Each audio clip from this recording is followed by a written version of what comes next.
This was a thesis from the University of Western, and it was looking at neck kinematics using kind of finite element models, which a lot of these types of studies are. When you look at biomechanics, they try to look at stress and shear and things like that to try and see, what makes sense.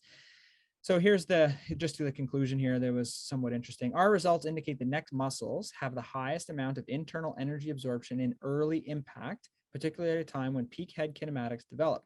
Both deep and superficial muscles are equally important in stabilizing the head. Early muscle activation was found to have no effect on rotational-based injury metrics, but relative movement of the head before impact could increase brain strain.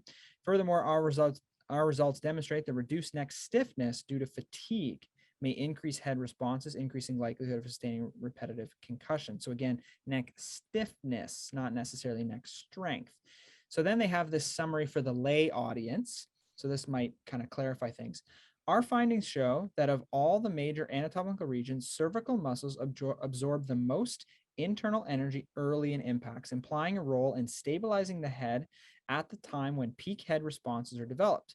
Moreover, our results have helped us find the importance of both deep and superficial neck muscles as we ranked each muscle based on their internal energy absorption.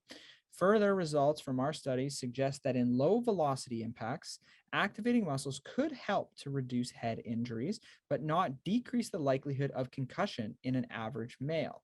Muscle fatigue caused by prolonged games has been associated to a decreased risk in neck force output, and we discovered that it can raise peak head kinematics as well as other injury metric parameters. This could increase the likelihood of concussions or have more serious repercussions, such as second concussion. So again, it doesn't seem that neck strength has anything to do with being able to protect against a concussion, but fatigue may play a factor in the having the inability to stabilize the head properly, and yeah, probably other factors too, like not proper tackle technique and things like that.